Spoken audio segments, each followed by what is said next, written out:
Good afternoon, everyone. It's Coram and Ken Shreve here with a breakdown of the action in today's session, Thursday, December 14th, where we saw notable strength again from small cap stocks post-Fed. So a lot of interesting action underneath the surface once again today, Ken.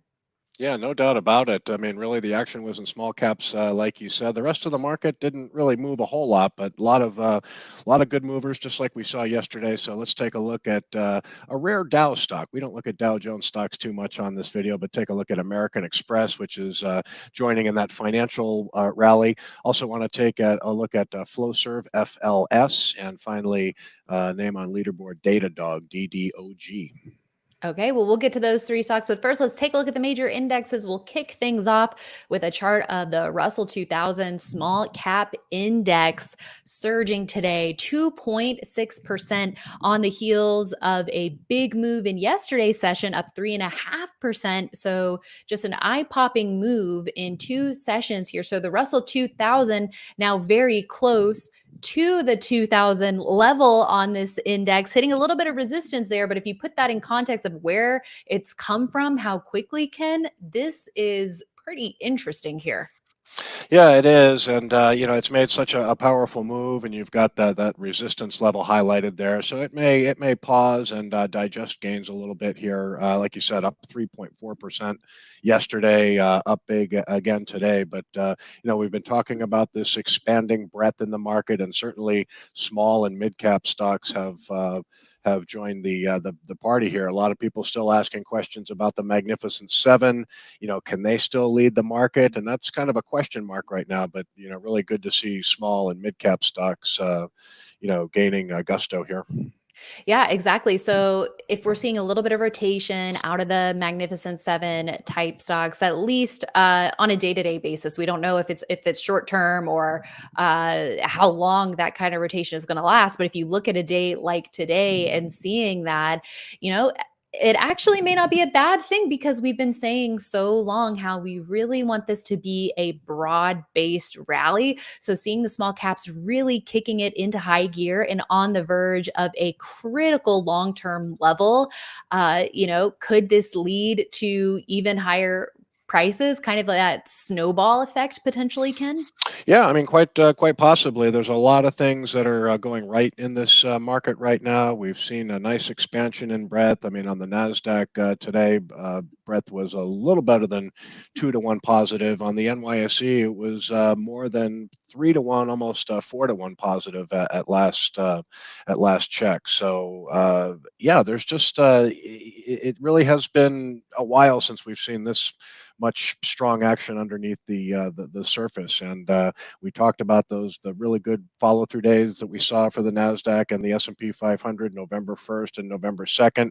That turned the market into a confirmed uptrend. And indexes really haven't looked back. And we're just seeing a lot of positive action underneath the surface, and got a pretty dovish Fed statement from the Federal Reserve yesterday. So things look pretty good here. We talked about on IBD Live this morning that there are, a lot of stocks you want to be careful of chasing, even in the financial sector right now, that have been, just taking off in recent days. You just want to be careful not to chase, stocks like here and so on. So just want to find stocks that are in the early stages of coming out of bases and avoid chasing the strong performers that have run up a lot. Yeah, exactly. So the NASDAQ breaking out this week and making a little bit more progress today, although the intraday chart here, a little bit of a roller coaster. We did come off lows by the end of the day for the NASDAQ to close with a gain of 0.2%. Meanwhile, the S&P 500 up about 0.25% today, and the Dow zero DJIA and Market Smith also extending its gains after getting to a new all-time high. All-time high, yeah, unbelievable. Go Yeah, ahead. it's really really something to see the Dow hitting an all-time high. I wanted just to go back to the maybe a daily chart for the S&P 500 and talked about what looked like it might have been some stalling action today, because we did have looks like we're going to get higher volume on the NYSE, and you can see the S&P 500 along with the Nasdaq Composite closed pretty far off its high, so it closed in the bottom half of its range.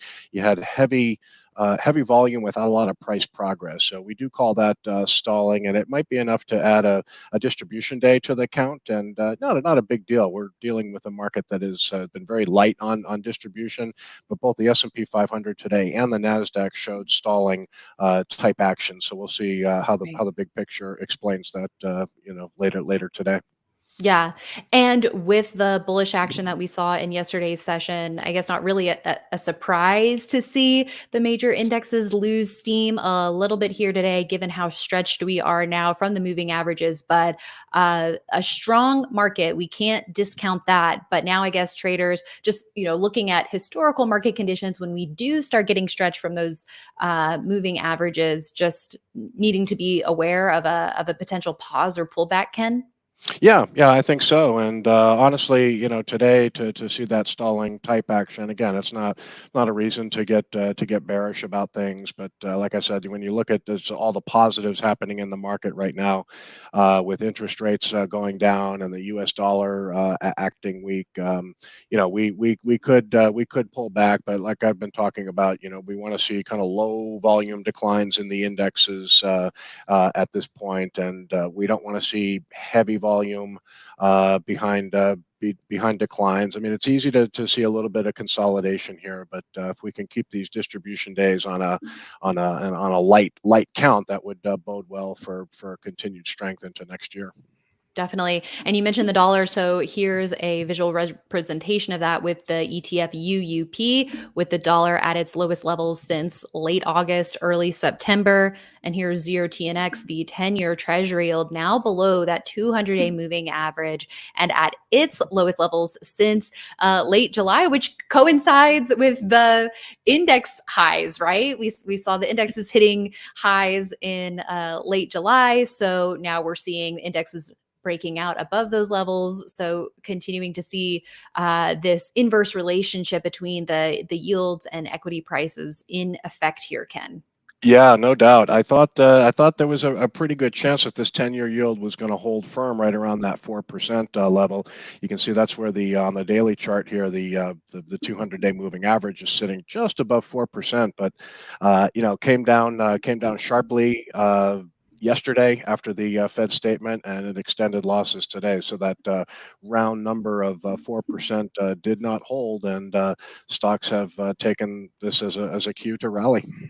hmm Okay, and a couple more quick ETFs to take a look at as a further signal of the breadth underneath the surface, and that's comparing QQQ with QQEW. So QQQ, the Nasdaq 100, down less than 0.1% today. Meanwhile, QQEW up almost 0.8%. So again, if you take out that heavy weighting of those mega cap stocks underneath the surface, it seems like there's a lot of participation there. And just really quickly, we'll also look at SPY versus RSP. SPY, once again, up about 0.3% today. RSP, this is the equal weighted S&P 500 ETF, up 1.3%, adding to a strong gain on Wednesday of 2.1% and breaking out above long-term level here, Ken. So seems like more and more stocks are joining the party, as you said. Yeah, no doubt about it, and a lot of them are in the small cap space, like we said. But I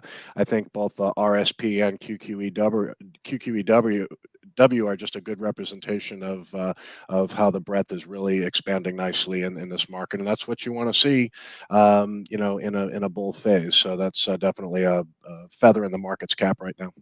All right. And with the Dow Jones Industrial Average itself now in new all time high territory, let's take a look at a Dow Jones stock that's in the financial sector, and that is American Express, AXP, breaking out above a cup with handle entry today, up 2.5% in above average volume. And this stock is coming back to life, Ken. Yes, it is, and just a kind of a visual example of what a good breakout from a cup with handle base looks like. American Express is getting close to that 180 level, but when you go to the weekly chart here, you'll see it's still in the early stages of breaking out of a fairly long consolidation here. So this is good news. You want to see the financials have been running like gangbusters, and it's hard to find financials still in a buy zone at this point. But American Express does not look stretched at this point. And I'll tell you, for a mega cap company, you do have the fundamentals here that look pretty decent. You've got good top line growth in recent quarters. You've got earnings have kicked into gear the past couple of quarters, and pretty decent estimates as well. So I think if you want to capitalize on some financial strength, American Express is still giving an opportunity here. Yeah, and seeing it clearing a declining tops trend line from the highs connecting the 2022 highs and some highs from earlier this year as well. Let's now go to FLS, another stock you wanted to highlight today, Ken, this time in the industrial sector, clearing some resistance within the base here and getting above the round number of 40 with a gain of 3.5% today and above average turnover. Yeah, it's an industrial stock. They do kind of flow management products, pumps, valves, things like that. But this is an interesting move today. I think there was a buy signal today for Flowserve. It's in a pretty good industry group, and again, you've got the good bottom line and top line growth in recent quarters. You're dealing with a fundamental, really solid fundamental company here, good annual earnings estimates, and here again a stock that looks like it's in early stages of trying to break out here. So back to the daily chart. I think there was a buy signal today. You can see it hasn't fully broken out yet. That blue box there is just going to highlight the 5% buy zone. So this is a stock that could try to follow through to tomorrow, and as long as it's kind of stays in this buy zone here, looks pretty good. You got the good fundamentals and good technicals, which we like to see. And let's wrap things up with a check-in on Datadog and the Enterprise Software Group, DDOG, one we've been following closely since its move on earnings in early November, where the stock was up 20% in massive volume in reaction to the results and continued to rally after that. Then we got that ideal sort of orderly pullback, Ken, creating a handle type area that it cleared today. Yeah, and this was added to the leaderboard model portfolio when it gapped up on earnings. So it was kind of a counterintuitive buy at the time, but it was really a sensational earnings report. This company makes monitoring software, enterprise software, so IT operations can run efficiently.